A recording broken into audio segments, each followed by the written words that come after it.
नमस्कार साथियों, आज हम एक यात्रा पर हैं और वो यात्रा राम पथ की यात्रा है। लेकिन जब भी आप किसी यात्रा पर होते हैं तो आपके दिमाग में कुछ सहज प्रश्न होते हैं। पहला प्रश्न इस बात का लेकर होता है कि आप आफ्टर ऑल ये यात्रा कर क्यों रहे हैं। लेकिन जब आप इस प्रश्न के साथ खड़े होते हैं तो दो बेसिक प्रश्न और पैरेलली चल रहे होते हैं। पहला, रामायण क्या है, और दूसरा, राम कौन है। अब ये रामायण क्या है और राम कौन है, ये दोनों शब्द आप में से मैं किसी से भी पूछूं तुरंत बोल देंगे। रामायण, राम प्लस अयन, राम की यात्रा रामायण। तो फिर मैं पूछता हूं राम कौन है, आप तुरंत उसका भी जवाब दे देंगे। राम आप बताएंगे दशरथ पुत्र हैं, सीता के पति हैं, भरत के भाई हैं, लक्ष्मण के भाई हैं, रावण के वध करता है। आप सारे के सारे पॉइंट बता देंगे। लेकिन फिर मैं आपसे पूछूंगा अगर केवल इतना ही परिचय है तो क्यों भारत के इतिहास में, जब आप चर्चा भारत के इतिहास की करते हैं तो गोस्वामी तुलसीदास जी ने मानस लिख दी, या फिर मैं अगर कहूं तो वाल्मीकि जी ने रामचरित मानस लिख दी। वाल्मीकि जी की रामायण और गोस्वामी तुलसीदास जी की रामचरित मानस, ये किताब किसी एक व्यक्ति पर लिखी गई तो केवल इतना परिचय देने के लिए? क्या सवाल केवल इतना था कि तुम कौन हो? नहीं। अगर आप रामायण को पढ़ने बैठते हैं तो इस रामायण के अंदर राम के जीवन से जुड़े हुए संघर्ष, उनकी तमाम यात्रा में मिले हुए वो लोग, कहते हैं कि राम अगर घर से निकले ही ना होते तो शायद रामायण ना हुई होती। ये सवाल तो अपने अगले 30 दिन तक हम जानेंगे और इसके सवाल जवाब खोजेंगे। लेकिन बहुत ही बेसिक सा प्रश्न है, क्या भगवान राम का रास्ते में चलते हुए लोगों से मिलना, ऋषियों से मिलना, राक्षसों का वध करना, बाली का वध करना, रावण का वध करना, या फिर सीता हरण होना, सीता का स्वयंवर होना, क्या इनने राम को बनाया, या फिर उनके निर्णयों ने राम को बनाया, या उनके संघर्षों ने राम को बनाया? आपको पता है एक बहुत ही बेसिक सा सवाल इस समय जो जिंदा है कि राम कितने साल पहले थे, या फिर ये रामायण कितनी पुरानी है। वाल्मीकि जी के खुद एक छंद में इस बारे में जिक्र है कि राम कितने साल पहले हुए, ये नहीं, लेकिन राम जब पैदा हुए उस समय के स्टार्स कैसे थे। लोगों ने उस छंद को पूरी तरह से जब डिकोड किया तो दो तरह की डेट निकल कर आती है, एक लगभग 5000 साल पहले और एक लगभग 7000 साल पहले। लेकिन हमारी देश की परंपराओं में त्रेता युग में भी राम भगवान का जिक्र है।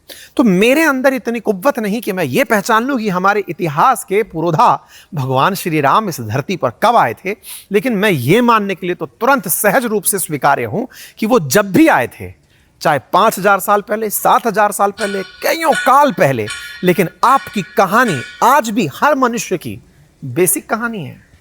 आज भी जीवन में हर व्यक्ति किसी ना किसी ऐसे संघर्ष में, किसी ना किसी ऐसे निर्णय के दौर में गुजर रहा होता है जब वो ये समझना चाहता है कि मेरा संघर्ष भी क्यों राम जैसा लगता है, क्यों मर्यादा पुरुषोत्तम श्री राम ने एक इंसान का रूप लेकर के अपनी मर्यादाओं में रह करके उस कथा के नायक का रूप निभाया जिसे आप आज भी प्रासंगिक पाते हैं। तो चलिए इसकी चर्चा आपके साथ इस यात्रा में करते हैं। राम की जिस यात्रा पर हम लोग निकल रहे हैं ना, इस यात्रा का अगर बहुत आधार ढूंढने निकलें तो मेरे मन में आफ्टर ऑल ये सवाल आया कैसे, मैं एकदम जेन्युइन तरीके से आप लोगों के सामने आंसर रखना चाहता हूँ। सवाल इस तरह से आया कि मैंने बहुत लोगों से पूछा, क्योंकि मैं जिस परिवार में पला बड़ा हूँ, मैंने चौपाइयों में राम जी का नाम सुना है।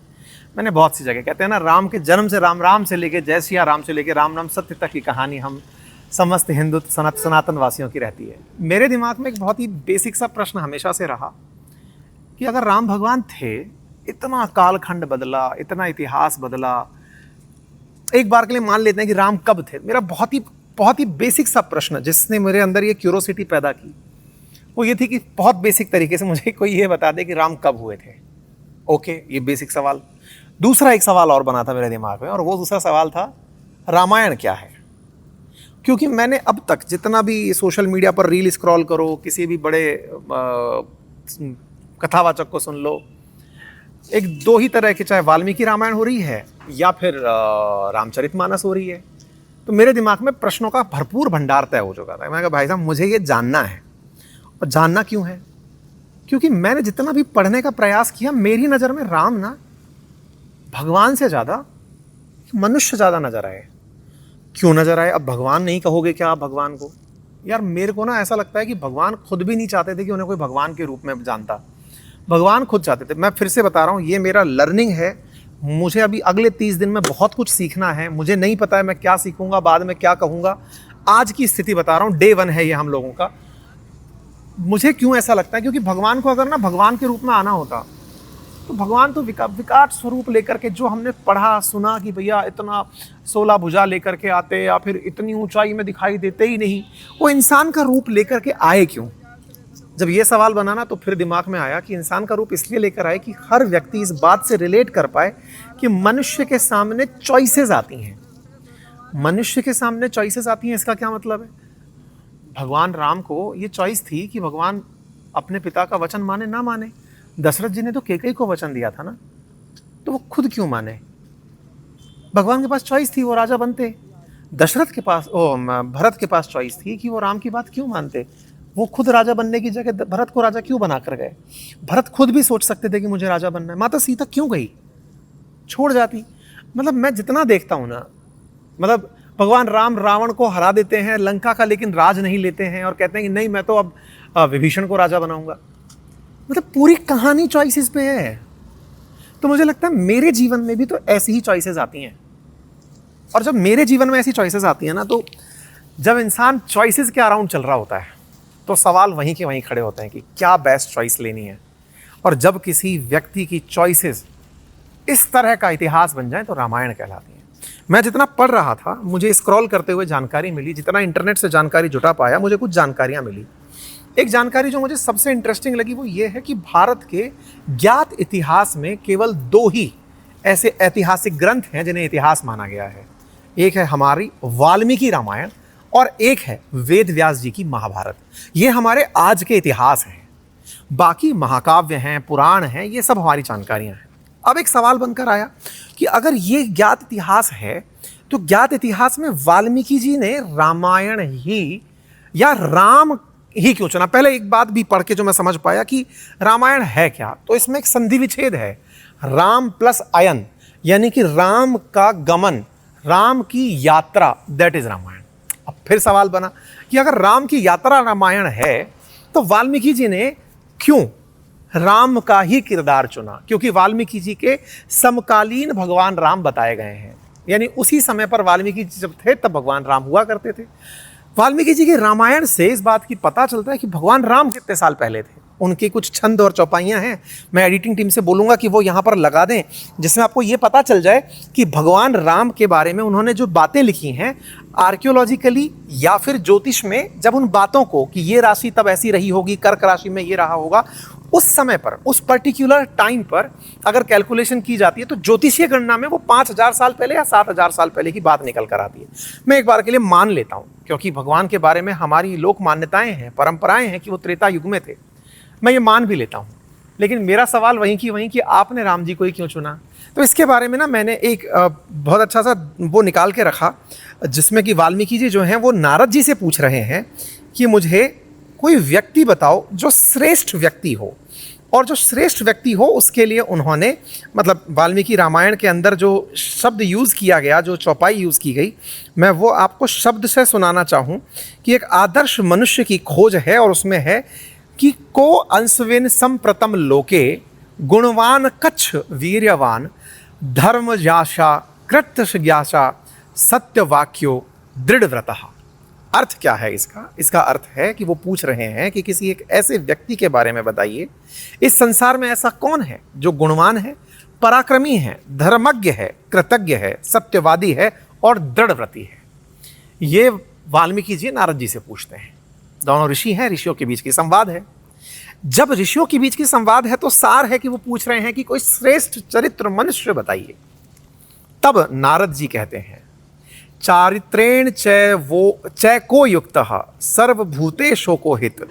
वाल्मीकि जी के बारे में कह रहे हैं कि मतलब वो चरित्रवान, वो प्राणी जो विद्वान है, समर्थ है, उसके बारे में नारद जी जवाब देते हैं। इक्ष्वाकु वंश प्रभवो रामो नाम जनः श्रुतः। इक्ष्वाकु वंश में उत्पन्न राम नामक पुरुष है। ये बात नारद वाल्मीकि जी को बोल रहे हैं। मतलब यहां से नारद जी का जवाब है कि जो श्रेष्ठ गुण से युक्त पुरुष है वो असल में राम है।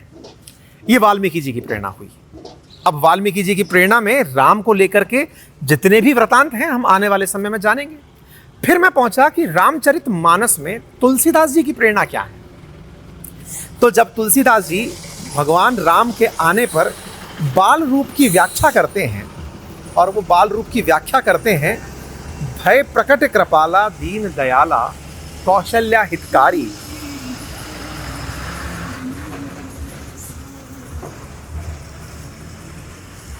लोचन अभिरामा तन घनश्यामा निज आयुध भुजचारी।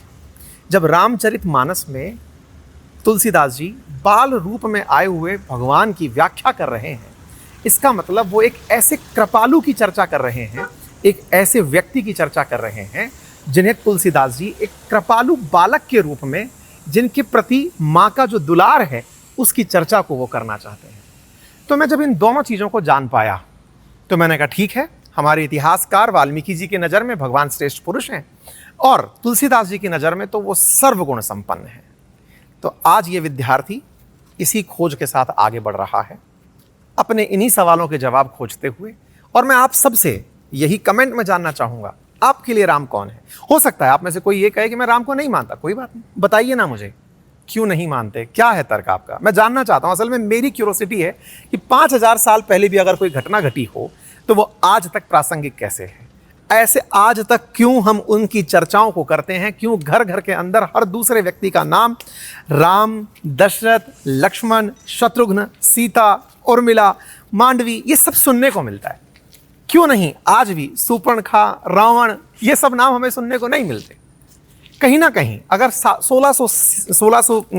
16वीं सदी के अंदर की अगर मैं बात करूं तो उस समय पर भी, जब कहते हैं कि अकबर के समकालीन हुए हैं तुलसीदास जी, और उन्होंने बनारस के घाट पर बैठ कर के मानस लिखी थी, उन्होंने जिस समय पर लिखी उस समय वास्तविकता में हमारे समाज के अंदर तमाम प्रकार की कुरीतियां व्याप्त थी। भाई भाई को मार रहा था, दुराचार हो रहा था, बाप बेटे को मार रहा है, बेटा बाप को मार रहा है, मंदिर टूट रहे हैं। और उस समय वाकई में सनातन की शायद ये बड़ी जरूरत बन चुकी थी कि कुछ ऐसा महाकाव्य में प्रस्तुत किया जाए जिसमें एक श्रेष्ठ पुरुष के बारे में लिखा जा सके, श्रेष्ठ भाई, श्रेष्ठ पत्नी, श्रेष्ठ पिता, श्रेष्ठ पुरुष, सबके बारे में जानकारी लिखी जा सके। और आज वो श्रेष्ठता हमारे समाज में व्याप्त है, तलाशते हैं इसे। क्योंकि जब मैं 30 दिन की यात्रा पर हूं ना, मैं उन सब जगहों से निकलूंगा जो आज इतिहास को भूगोल से जोड़ती हैं। हालांकि इसमें मैं कितना सही होऊंगा, कितना गलत होऊंगा, कोई पूर्व धारणा नहीं है। और हाँ, अगर आप रास्ते में मिलते हैं तो आपसे भी चर्चा जरूर करूंगा। बने रहिए, अपडेटेड रहने के लिए चैनल को सब्सक्राइब कर लीजिए। जय श्री राम।